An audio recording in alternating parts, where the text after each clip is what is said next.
പ്രിയപ്പെട്ട പ്രേക്ഷകരെ, കേരളത്തിൽ നിയമസഭാ തെരഞ്ഞെടുപ്പിന്റെ വോട്ടെടുപ്പ് പൂർത്തിയായി. ഇനി ഫലം എന്ത് എന്നതിന്റെ കാത്തിരിപ്പിൽ ആണ് എങ്കിൽ ഒരുപക്ഷെ മലയാളികളിൽ വലിയൊരു ശതമാനം ആളുകളും കൗതുകത്തോടെ നോക്കുന്നത് നമ്മുടെ അയൽ സംസ്ഥാനത്തെ തെരഞ്ഞെടുപ്പ് പോരാട്ടം ആണ്. പ്രത്യേകിച്ച് സിനിമാ മേഖലയിൽ നിന്ന് ഇപ്പോൾ വിജയ് ഒരു രാഷ്ട്രീയ പാർട്ടിക്ക് രൂപീകരണം നൽകുകയും അതോടൊപ്പം തന്നെ തെരഞ്ഞെടുപ്പിൽ കരുത്തറിയിക്കാനായി കളത്തിലേക്ക് ഇറങ്ങുകയും ചെയ്തിട്ടുണ്ട്. അതുകൊണ്ട് തന്നെ അതിശക്തമായ ചതുഷ്കോണ മത്സരം പോലും നടക്കുന്ന മണ്ഡലങ്ങൾ ഇപ്പോൾ തമിഴ്നാട്ടിൽ ഉണ്ട് എന്നതാണ് എടുത്തു പറയേണ്ടത്.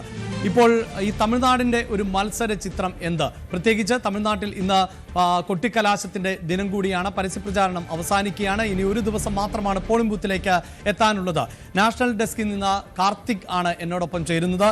കാർത്തിക്, ഒരുപക്ഷെ മലയാളികൾക്ക് ഏറ്റവും ഇൻട്രസ്റ്റിംഗ് ആയ ഒരു പോരാട്ടത്തിലേക്ക് കടക്കുന്നത് വിജയ് കൂടി ഈ തെരഞ്ഞെടുപ്പിൻ്റെ ഭാഗമാകുന്നു എന്നതുകൊണ്ടാണ്.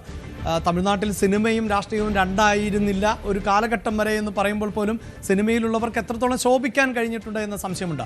ഇത്തവണ കൊട്ടിക്കലാശത്തിലേക്ക് എത്തുമ്പോൾ എന്താണ് തമിഴകത്തിൻ്റെ ചിത്രം? ഒരു മാസത്തോളം നീണ്ട പരസ്യ പ്രചരണം അത് അവസാന മണിക്കൂറുകളിലേക്ക് കടക്കുകയാണ് അഭിലാഷ്. അത് തന്നെയാണ് ഈ മണിക്കൂറിലെ ഏറ്റവും പ്രധാനപ്പെട്ട കാര്യവും.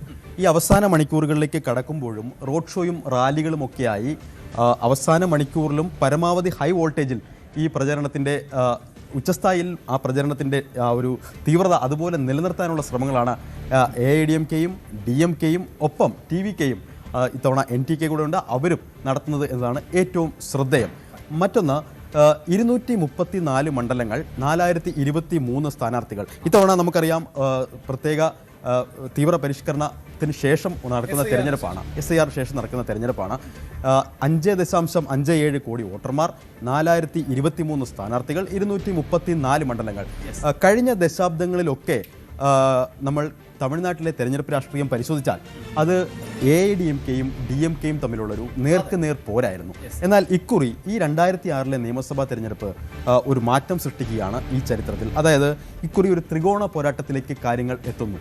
അതായത് 2024 ഫെബ്രുവരി 2 മാത്രം രൂപീകരിച്ച ഒരു പാർട്ടി, ആ പാർട്ടി പരമ്പരാഗത പാർട്ടികൾക്ക് ശക്തമായ വെല്ലുവിളി ഉയർത്തി തമിഴ്നാട്ടിൽ നിലനിൽക്കുന്നു എന്നതാണ് ഇത്തവണത്തെ തെരഞ്ഞെടുപ്പിൽ ഏറ്റവും പ്രത്യേകം. അതായത് TVK എത്രത്തോളം കരുത്ത് കാണിക്കുന്നു എന്നതുപോലെ AIADMKയുടെയും DMKയുടെയും വോട്ടുകൾ എത്രത്തോളം അപഹരിക്കും എന്നതും ആയിരിക്കുമല്ലേ ഈ തമിഴ്നാടിന്റെ ചിത്രത്തെ അടയാളപ്പെടുത്തുക?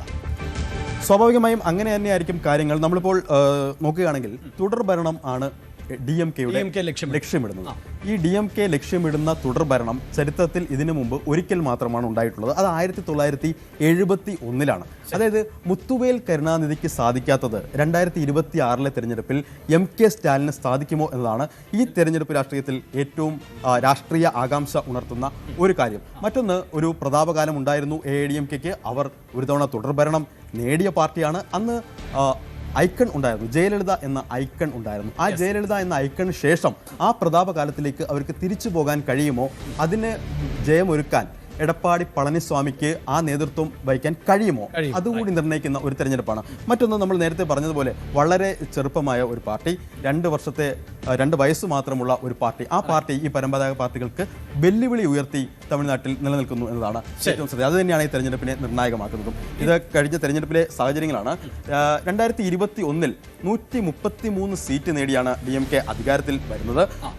അപ്പോൾ പ്രതിപക്ഷത്താകട്ടെ AIADMKയ്ക്ക് 66 സീറ്റുകൾ, അതായത് 33% വോട്ടുകൾ. കേവലം 6% വോട്ട് വ്യത്യാസം മാത്രമായിരുന്നു അന്നുണ്ടായിരുന്നത്. അതായത് 4 വർഷം മുൻപ് 6% വോട്ട് വിഹിതമാണ് ജയപരാജയങ്ങൾ നിർണ്ണയിക്കുന്നതെങ്കിൽ ഇക്കുറി അതിന്റെ സാഹചര്യം മാറുന്നു എന്നതാണ് ഏറ്റവും ശ്രദ്ധേയം. നമ്മൾ നേരത്തെ പറഞ്ഞ പോലെ DMKയുടെ പ്രതാപകാലത്ത് അവരുടെ 2016 136 സീറ്റ് ഉണ്ടായിരുന്നപ്പോൾ 41% ആ വോട്ട് വിഹിതം. അതായത് 10% വ്യത്യാസമുണ്ടായി. തീർച്ചയായിട്ടും 10% വ്യത്യാസം അതൊരു ആധികാരികമാകുന്ന വ്യത്യാസമാണ് അല്ലേ? തീർച്ചയായിട്ടും ആ വ്യത്യാസം, ഇത്തരത്തിൽ ഒരു ആധികാരികമായ ജയം കൈവരിക്കാൻ ഇന്ന് AIADMKയ്ക്ക് ശേഷിയുണ്ടോ എന്നതാണ് ഏറ്റവും പ്രധാനമായും ഉറ്റുനോക്കുന്നതും. നമുക്ക് നേരത്തെ പറഞ്ഞതുപോലെ തന്നെ പല കാരണങ്ങൾ കൊണ്ടും ഈ നിയമസഭാ തെരഞ്ഞെടുപ്പ് തമിഴ്നാട്ടിലെ ഒരു ചരിത്രമാകും. അത് നേരത്തെ പറഞ്ഞതുപോലെ പരമ്പരാഗത പാർട്ടികൾ ദശാബ്ദങ്ങളായി ഇവർ തമ്മിലായിരുന്നു നേർക്കുനേർ പോര്. അതിശക്തമായ വെല്ലുവിളി ഉയർത്തി TVK വന്നു. ഇത്തവണ ഒരു ത്രികോണ പോരാട്ടത്തിന് പല മണ്ഡലങ്ങളിലും, അതായത് 234 മണ്ഡലങ്ങളിലും ഒറ്റയ്ക്ക് മത്സരിക്കുകയാണ്. ആ ഒറ്റയ്ക്ക് മത്സരിച്ച് പരമാവധി സീറ്റുകൾ നേടുക, ഭൂരിപക്ഷം നേടുക, അധികാരത്തിലെത്തുക, അത് തന്നെയാണ് ലക്ഷ്യമിടുന്നത് TVKയും എന്നതാണ് ഏറ്റവും ശ്രദ്ധേയം. ശരി. ഒപ്പം നമ്മൾ ഈ സൂചിപ്പിക്കുന്ന പോലെ തന്നെ അതൊരു തെരഞ്ഞെടുപ്പിൻ്റെ കണക്കിലെ കളികളാണ് പ്രധാനമായും ഇപ്പോൾ സൂചിപ്പിക്കുന്നത് എങ്കിൽ തെരഞ്ഞെടുപ്പ് രാഷ്ട്രീയമാണ്. ഇപ്പോൾ കേരളത്തിൽ തന്നെ നിരവധിയായ വിഷയങ്ങൾ ചർച്ച ചെയ്യപ്പെട്ട നമുക്കറിയാവുന്നത് തന്നെയാണ്. ഇപ്പോൾ SIR പോലും ഒരു ഘട്ടത്തിൽ ചർച്ച ചെയ്യാറുണ്ട്. പിന്നീട് ശബരിമല പോലെയുള്ളവയുണ്ടായിരുന്നു. നമുക്ക് പ്രാദേശികമായി വയനാട് പോലെയുള്ള വിഷയങ്ങളുണ്ടായിരുന്നു. തമിഴക രാഷ്ട്രീയത്തിലേക്ക് വരുമ്പോൾ എന്തൊക്കെയായിരുന്നു പ്രധാനപ്പെട്ട തെരഞ്ഞെടുപ്പ് പ്രചാരണ വിഷയങ്ങൾ? അതെങ്ങനെയായിരിക്കാം വോട്ടർമാരെ സ്വാധീനിക്കുക? അഭിലാഷ്, ഈ 2026 നിയമസഭാ തെരഞ്ഞെടുപ്പ് ഉണ്ടാകും. അത് നമ്മൾ നേരത്തെ മുൻകൂട്ടി കണ്ടിരുന്നു. ഇതിനുള്ള മുന്നൊരുക്കങ്ങൾ വളരെ മുന്നേ DMK ആരംഭിച്ചു എന്നതാണ് ഏറ്റവും ശ്രദ്ധേയം. അതിൽ നമ്മൾ ആ കാലയളവിൽ ഉണ്ടായ വിവാദങ്ങൾ എടുത്താൽ ഭാഷ നമ്മളെ പോലെയല്ല. തമിഴർക്ക് അവരുടെ ഭാഷ ജീവവായുവാണ്. ആ ഭാഷയുടെ രാഷ്ട്രീയം ഇത്തരത്തിൽ ഹിന്ദി അടിച്ചേൽപ്പിക്കാൻ ശ്രമിക്കുന്നു എന്ന പ്രതീതി അവർ ഉണർത്തിയിരുന്നു. ആ ഒരു നരേറ്റീവിലൂടെ തമിഴ്നാടും ഡൽഹിയും നേർക്കുനേർ പോരാട്ടം എന്നൊരു പ്രതീതി, അത്തരത്തിലൊരു നരേറ്റീവ് സൃഷ്ടിക്കാൻ DMKക്ക് എന്തായാലും കഴിഞ്ഞിരുന്നു. അതോടൊപ്പം തന്നെ നീറ്റ് പരീക്ഷയുടെ കാര്യത്തിൽ വ്യത്യസ്തമായൊരു നിലപാട് സ്വീകരിച്ച സംസ്ഥാനമാണ് തമിഴ്നാട്. അതായത് ഗ്രാമീണ മേഖലയിലുള്ളവർക്ക് അവസരം നഷ്ടമാകുന്ന തരത്തിലാണ് നീറ്റ് പരീക്ഷയുടെ ക്രമീകരണം എന്നതായിരുന്നു DMK ഉന്നയിച്ച വാദം. അതിലൂടെ ആ മേഖലയിലെ വോട്ടർമാരെ കൂടി അന്ന് മുതലേ ലക്ഷ്യം വെച്ചു എന്ന് തന്നെ നമ്മൾ പറയണം. മറ്റൊന്ന് അഴിമതിയും കുടുംബവാഴ്ചയും ഒക്കെ കാലകാലങ്ങളായി അവിടെ ഉയർന്നു വരുന്ന വിവാദങ്ങളും ആണ്. മറ്റൊന്ന് ക്ഷേമ പദ്ധതികളും സൗജന്യങ്ങളും ആണ്. ഏറ്റവും ഒടുവിൽ ഇന്ന് എത്തിനിൽക്കുന്ന ഇന്ത്യൻ രാഷ്ട്രീയത്തിലെ തെരഞ്ഞെടുപ്പ് ചരിത്രം പരിശോധിച്ചാൽ ഏറ്റവും അധികം ക്ഷേമ പദ്ധതികൾ കാലങ്ങളായി പ്രഖ്യാപിക്കപ്പെടുന്ന ഒരു സംസ്ഥാനം കൂടിയാണല്ലോ തമിഴ്നാട്. ഇപ്പോൾ ടെലിവിഷൻ, സൈക്കിൾ, വനിതകൾക്ക് അങ്ങനെയുള്ള അതിപ്പോൾ ഇത് കോപ്പി അടിക്കുന്നുണ്ടോ കേരളം എന്ന് പോലും സംശയിക്കേണ്ടിയിരിക്കുന്നു കാർത്തിക്.